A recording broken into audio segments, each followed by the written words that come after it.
What's for dinner tonight? As something approached me, saying that. I, who no longer even considered it human, didn't respond. I quickly washed the dishes and headed to the bedroom, intending to go to bed. Hey, Emily, what's wrong?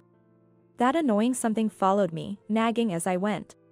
Annoyed, I ignored it and went into the bedroom, closing the door behind me. I have my part-time work tomorrow and need to get to bed early. I have no time to deal with that nuisance. Emily, I don't know what you're mad about, but don't ignore me. Something was pestering me with a somewhat frantic voice. As usual, it was so annoying, but I was living my life as normal. I don't know what you did, but it's probably your fault, right? Kevin was talking to that nuisance, but I didn't care. At most, I marvel at how he even bothers to talk. That's the extent of my feelings. To me, it's just a nuisance. I said with a smile. I'm Emily, a 36-year-old housewife working part-time. I have a husband named John and a son named Kevin. I met him when I was in college. As I started college, I moved to New York and lived alone. Please. We really need one more person. Okay, I get it. But I might not talk much, you know? He was at the mixer I was dragged to by a college friend to make up numbers. Emily, you okay? Tired? Being from a small town, I barely spoke, not wanting to embarrass myself. He kindly spoke to me, making me laugh with his interesting stories. Because of that, I relaxed and started to feel attracted to him. Hey, Emily. Would you mind exchanging contacts? I'd love to talk to you more. So, when he asked me at the end of the mixer, I was thrilled. And I immediately told my best friend, Lisa, about it. That's great, I want a boyfriend too. He's not my boyfriend yet. Lisa has been my best friend since kindergarten, and we share everything. She has a delicate and cute appearance, always being called cute by those around her. With your looks, Lisa, you'll find a boyfriend in no time, right? I'm tired of being called cute. I'm not interested in anyone who can't see beyond that. Despite her demure appearance, she always spoke her mind quite straightforwardly. Because of this trait, she sometimes found herself isolated from others. But I've always liked her for that. Anyway, congratulations. Let me meet him when I go to New York. Of course. She didn't pursue further education, opting instead to work in her hometown to follow her dreams. Because of that, meeting up wasn't so straightforward. Still, just talking every day was enough for me. John and I started dating after several dates and his confession. Everything went smoothly, and we got married right after I graduated. John, I think I'm pregnant. Really? Well done, Emily. I was working as an office assistant, but then I got pregnant with Kevin. After being asked by John to become a full-time housewife, I quit my job. A few years later, when Kevin started elementary school and became less dependent, I'm thinking of starting a part-time job. Yeah, I think that's a good idea. It must be boring to be at home alone while Kevin is at school. After discussing it with John, I began working part-time. Although I struggled with returning to work after such a long break, I now enjoy it. It was during such ordinary and peaceful days that. Hey, Emily, don't monopolize the boys too much. I received a somewhat angry message from my mother-in-law one day. To summarize, she complained about not having seen John and Kevin recently. She didn't want to see me, so she demanded that only the two of them visit her. I see. I'll pass the message on to John then. My mother-in-law, Kate, adores her only son, John, and her grandson, Kevin, to the point of spoiling them. On the other hand, she seems to see me as the villain who stole her precious son. After you gave birth to the heir, you became useless to me. She even boldly said such a thing to me. My father-in-law, on the other hand, has always maintained a stance of indifference. Whether I'm being scolded by her or chased out of their house, he wouldn't even glance my way. Kevin, you are so smart. Truly worthy of being the heir. However, he seems to be interested only in Kevin. He dotes on him along with her. I'm the only one not accepted in that house. If that's the case, I should be the one to endure it. I'm home. How are your day? Hey, do you have any plans with your friends this weekend? Not really. I'd rather hang out with Dad if anything. Kevin responded while washing his hands. When I mentioned to him, Grandma wants you to come over and visit, his expression instantly turned awkward. I decided to ask him more about it. It's just, those two, they treat me like a baby. According to him, they think as long as they give him snacks and toys, they can do whatever they want with him. They don't let him be free, just wanting to dote on him. I was surprised by how calmly he, still a child, expressed this. If I have to go, I'd rather visit Grandma on your side. I couldn't help but smile wryly at his words. My parents live in a distant countryside, so we can't visit them often. It's a once-a-year, if even, occurrence. I'll talk to Dad when he gets back. He nodded in understanding and returned to his room to do his homework. As I watched him go, I pondered how to discuss this with John. John, a manager at a large corporation, often comes home late due to his busy schedule. Even today, he came back after Kevin had gone to bed. Your mother said to bring Kevin over next time, without me, of course. He looked displeased as I brought this up. It seems he finds her doting somewhat annoying. I've got a business trip this weekend, so I can't go. While surprised by the sudden news, it wasn't the first time. So I simply replied, "Oh, is that so? Because of the business trip, we won't be able to visit them." However, the thought of having to call and explain this to her, given her persistence, is daunting. So, he seemed displeased. Well, she won't be satisfied unless I say it myself. I'll call her later. Thanks, I appreciate it. There's a chance she might just show up here, so could you maybe go out with Kevin, just in case? I pondered over his words for a moment. He's supposed to be leaving for a business trip on Friday. If that's the case, and Kevin also wants it, maybe it's a good idea to visit my parents' house. After discussing it with Kevin, we decided to head to their house right after he got back from school. Yay! I'm so happy I get to see Grandpa and Grandma there. His face lit up with joy. For his smile, I can endure calling her. Seeing him so happy made me think that. A few days after spending the weekend at my parents' house. It's been a while, Emily. Do you have time to listen to a bit of my rant? Yeah, sure. One day, I got a call from Lisa. Ideally, she'd like to meet on a day when I'm off from my part-time job, but it might be difficult if she's coming from the countryside. As I was thinking about how to arrange it. Actually, I've moved to New York and I'm here now. She surprised me with that news. It turns out, Lisa lives not too far from my area. So, we decided to meet at a nearby cafe. You should have told me sooner. I said as soon as we met at the cafe, to which Lisa smiled. Sorry, I've been so busy with starting my own business. It seems she finally started her own business about 10 years ago. Since then, she's been busy stabilizing her business performance. And I hear childcare is tough. I didn't want to impose. You shouldn't worry about it. Emily, you're too kind. You'd sacrifice your own convenience for others. If I said I wanted to meet, you'd try to make it happen. Even if it's tough for you. That's why I couldn't just bring it up. I smiled bitterly at her words. She hit the nail on the head. So, what's the rant about?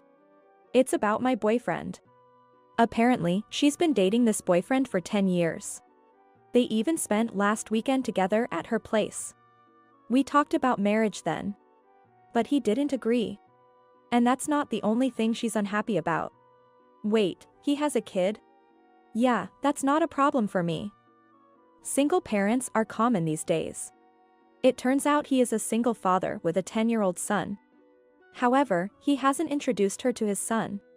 I really want to move forward with our marriage talks, considering our age. I at least want to meet his son. Did you tell him that? Of course, but he keeps saying eventually and it never goes anywhere. She seemed serious about this. She wants to move forward because they're seriously dating. I could tell that's how she felt. By the way, what's this boyfriend like? He's a gentleman. He works as a manager at a big company nearby. His son's name is Kevin, I think. At those words, I felt a jolt. The description she gave of her boyfriend matched John exactly. He did say he was going on a business trip over the weekend. I hadn't thought much of it before, but is it normal to have sudden business trips on weekends, which are typically days off? With that thought in mind, I desperately tried not to show my anxiety as I asked Lisa. What's his name? John, she said. Hearing that, I fell silent. It was almost certain, given that all the characteristics matched. Emily? What's wrong? It's nothing, I replied. I couldn't bring myself to share my thoughts with her. I was afraid of causing a rift in my relationships with John and Lisa. How could this happen? From then on, I was lost in thought. Could it be that they were having an affair? But Lisa believes John is a single father. Is he deceiving her, or is she lying? The more I dwelled on it, the more my mood sank. How did the two of them even meet in the first place? As I was pondering this, I received a call from Kate. Emily, you're no longer needed, she said. What?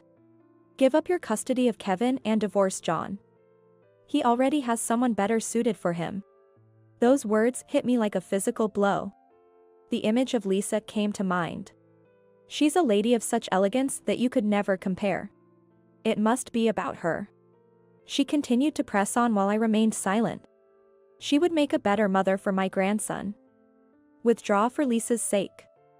She thinks John is single and your existence is in the way. Listening to her, something inside me broke. And what flashed through my mind were John's actions up to this point. Mom expects a lot from you. That's why she sometimes speaks harshly. He never once defended me from the insults hurled by Kate. Childcare is supposed to be your duty as a stay-at-home mom, right? He barely participated in household chores or childcare. I'm home. Try not to upset Mom too much, okay? Even when I was kicked out of his parents' house, he didn't contact me and casually returned the next day. Recalling his actions that I had endured despite feeling uncomfortable, I suddenly felt my affection for him waning. And on top of everything, he deceived my dear friend and betrayed me. This isn't something a human does. And so, I could no longer see John as a human being. That changed my perception of him. As usual, I made dinner, and after Kevin went to bed, I started washing the dishes. I'm home, a voice said at that moment. At that moment, I heard a voice. That voice belonged to something that entered the living room. What's for dinner tonight? As it approached me, saying that, I, who no longer even saw it as human, didn't respond. Then I quickly washed the dishes and headed to the bedroom to go to sleep. Hey, Emily? What's wrong? That noisy something followed me, nagging. Annoyed, I ignored it and went into the bedroom, closing the door behind me.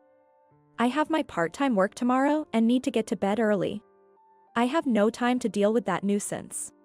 After that, I continued to ignore the noisy something. Meals were prepared only for Kevin and me. Laundry left by that something remained untouched. I went about my chores as usual, paying no attention to the nuisance. Emily, I don't know what you're mad about, but don't ignore me. Something tangled with me with a somewhat frantic voice. As usual, it was so annoying, but I was living my life as normal. I don't know what you did, but it's probably your fault anyway. What? I didn't do anything. It's all Emily, one-sidedly. It doesn't matter. I'm on Mom's side. Kevin was talking to that nuisance, but I didn't care. At most, I marvel at how he even bothers to talk. That's the extent of my feelings. Mom, I'll help. So, you rest. Thank you, Kevin. I couldn't help but adore him, who was always concerned about me. Smiling at such a sweet Kevin. This can't go on. It's bad for his upbringing. I'll set up a time for us to talk. Suddenly, that something declared. Ignoring the something that started contacting someone, I continued with my chores as usual. Then, I'll call Grandpa and Grandma on Mom's side. Kevin, sensing my crisis, called my parents in response to the nuisance's actions. And so, a meeting was set up between our family and that group of nuisances. How dare you ignore John? Who do you think you are? A hysterical shout from something arrogant.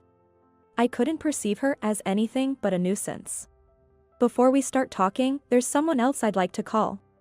My father said that and contacted someone on his mobile phone. Responding to that call was, "How dare you deceive both me and Emily?" It was my best friend, Lisa. She glared at the startled nuisance. "Why is she here?" As I wondered, my father explained. "A few days ago, Kevin told me something was wrong with you. So, I had a detective I know look into it. As a result, it was discovered that a certain John and Lisa were in a relationship. When he asked her, it became clear that she too had been deceived by something. It seems she was contacted because a meeting was suddenly arranged. And that's why she showed up today, ready to confront the situation. Of all people, to be involved with my best friend Emily's husband." "Calm down, Lisa. Don't you dare address me so casually. You're in on this too, aren't you?" Then her torrent of confessions began. Lisa met that noisy something through a dating app, it seems. They met there, and on their first meeting, that something told her he was a single father with a child. "And yet you had the audacity to say you wanted to marry me if I was okay with that. I thought you were sincere. But you're just the worst kind of man." "Well, that is..." Stared down by Lisa, that something mumbled and stumbled over his words. It seems he couldn't find any words to counter. "So, you pretended to be someone else to get close to Lisa. Were you planning to take only Kevin if things went south?" "Well, I suppose she would have made a fuss if you had to give up Kevin." My mother muttered that. I could sense her simmering anger. "Emily, I'm truly sorry. I had no idea John was your husband," Lisa said. I smiled warmly at her. "Don't worry about it. As far as I'm concerned, I no longer have a husband." I noticed the noisy something startle at my words. Pointing at that noisy something? "To me, that's just a nuisance," I said with a smile. Lisa looked shocked at my words. But then she quickly murmured, "Ah. I've always been known to be kind to those around me. I've always lent a hand when someone was in trouble and given in during arguments. I thought it was okay for me to bear the burden. I could endure more than others. If that made everyone happy, then it was fine. That was my belief. You're kind and always endure, but when you reach your limit, you become scarier than anyone." I could see the confusion in their faces at her words. And she gave them a cold look. "You've been taking advantage of her kindness all this time, making her endure so much." Then, there was a tipping point that brought her to her limit. She reached a point where she could no longer recognize you as a human being. She explained this on my behalf. And she's right. I've come to think of him and my in-laws as nothing more than a nuisance. I can no longer see you as human. "So, you're ignoring me because of that?" At my words, the nuisance said in a trembling voice. "That's cruel, isn't it? What are you talking about? If what Mom did was bad, doesn't that make your actions up to now even worse?" At that moment, Kevin, who was supposed to be in another room, showed his face. And the nuisance muttered, "What are you talking about?" "Because Dad, you ignored Mom when she was in trouble, didn't you?" "That's not." "Then why were you laughing when Grandma was yelling at Mom? Even when she was kicked out, you were just drinking with Grandpa. Despite me repeatedly asking you to help Mom, you did nothing." Kevin ran up to me and glared at the nuisance in front of us. "You were the first one to start ignoring, wasn't he?" "That's..." At that moment, Lisa stroked Kevin's head. Her eyes praised Kevin, as if to say, "Well said. So this is how Emily has been treated all this time. I understand very well now. How could you treat someone's daughter like that?" "Don't worry, Emily. We'll make sure to get child support from him for you." Lisa and my mother glared at the nuisance. Then, my father said, "I can't leave my precious daughter with a man like you. Sign this. I want to make things right with Emily. Even after seeing my daughter, who can no longer recognize you as human." The nuisance started trembling. I felt his gaze on me from time to time, but it must have been my imagination. "This ingrate. Kevin is our precious heir. You're not taking him with you." "Heir? What do you even have in your family? Shouldn't his wishes be the priority anyway?" The woman was ranting, but Mom shut her down. The men seemed to be kept at bay by Dad's glare. Not stopping your wife's actions, not even trying to look. How pathetic for a man. I had no choice. She wouldn't listen to me. Kevin, you'd prefer to be with me, right?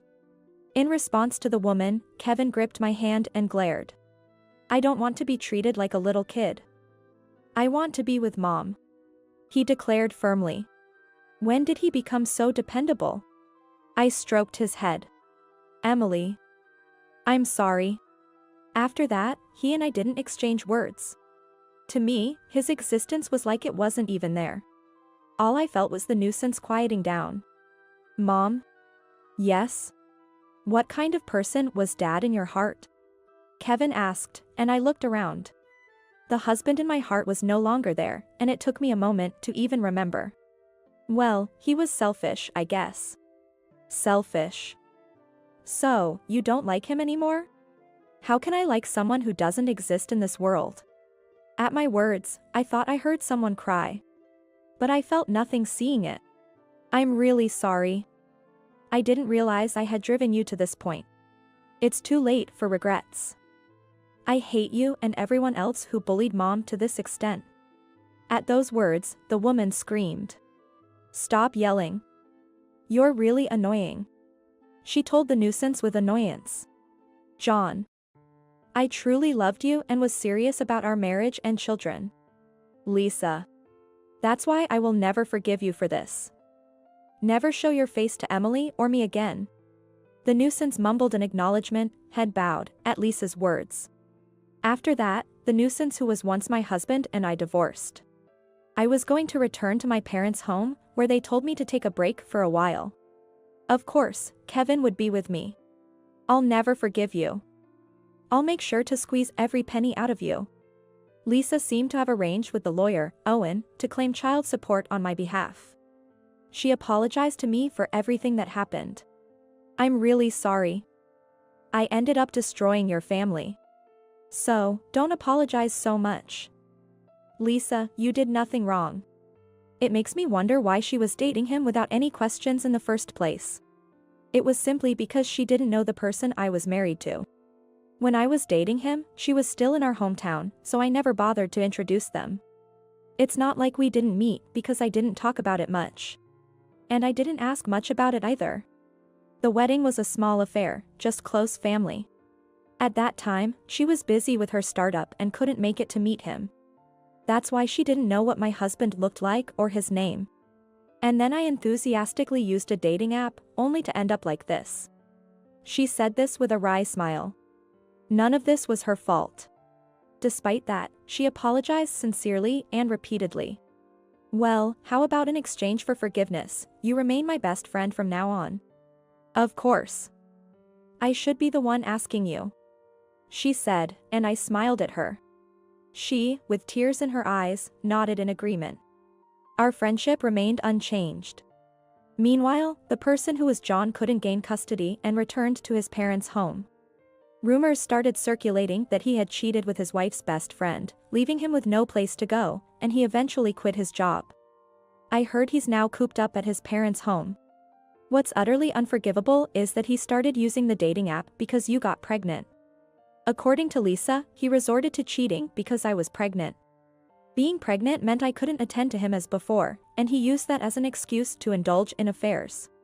Certainly, that's inexcusable. Emily, don't you feel angry towards John? Yeah, I still can't even recognize this John human being. It seems this incident has taken a significant toll on my mental health. I still can't see them as human beings. The doctor told me not to rush and to heal slowly. Kevin told me. You were treated terribly by your in-laws. He apparently felt frustrated every time he saw me being mistreated by them. He felt helpless because he was a child and couldn't protect his mother. Maybe that's why he matured faster than his peers. Maybe that's why he's been a bit clingy lately. Oh, that's adorable. Now, he holds my hand wherever we go. And when I pat his head, he giggles, which is just adorable. Even so, he's declared that from now on, he'll be the one to protect me and he wants to start learning wrestling. Really, Kevin is so manly. I wish I had a boyfriend like him. She said this, her spirits dipping. Being deceived this time might have been partly because she was feeling rushed, with me getting married and pregnant. We need to hone our ability to judge men better. Ha, I'm rooting for you. I haven't told her yet, but I received a message from the people who were once my in-laws. The message demanded that we send Kevin over. It seems they are still fixated on the idea of him being the heir. I'm not an heir. I don't want to inherit anything from those people. Thanks to Kevin's firm stance, they became disheartened and stopped contacting us.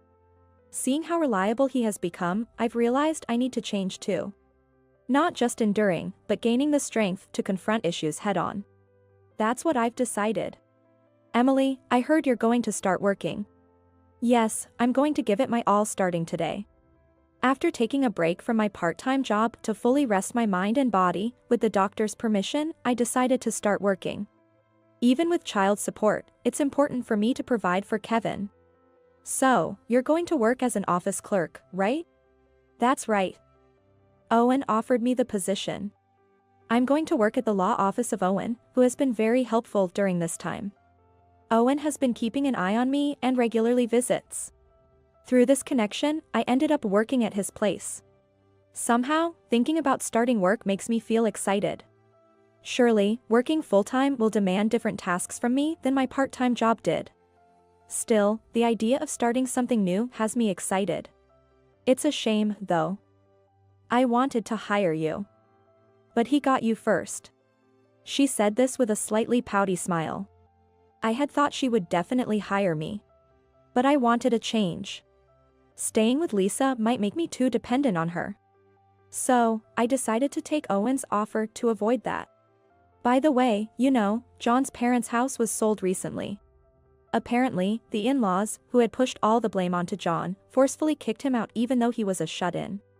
However, the neighbors caught the whole scene. Already viewed as a family that harassed their daughter-in-law, they became even more disliked for kicking out their beloved son. Unable to bear the disdain, they sold the house and fled. Well, in the end, they messed up wherever they went, and now they're reportedly homeless. Ultimately, his in-laws couldn't change. That probably led to the dire outcome of becoming homeless. As for John, he seems to have disappeared. Actually, I know where he is. Afterwards, a letter from him arrived at our house. Initially, I couldn't bring myself to open it, but after recovering, I finally read it the other day. I truly am sorry. That's why I will live my life just for Kevin's child support, out of your sight, the letter said. Including a photo of John taken at an international airport. He seems to be planning to struggle alone in a foreign land where no one knows him and he doesn't speak the language. Do you know anything, Emily? No, I don't know anything. He might be cornered just like I was. But it's no longer my concern. And so, I decided to forget about John. Mom, are you done talking? Yes, we're done. Then help me with my homework. There's something I don't understand. Kevin said this as he pulled my hand. To protect this child's smile, I don't have time to dwell on John. After that, Owen and I got into a good relationship, and we started dating. Kevin also became attached to him, who always respects my decisions. When you're with him, Mom, you really look happy when you smile. That's why I'm happy too. Kevin told me this, and he also thanked him for making me smile.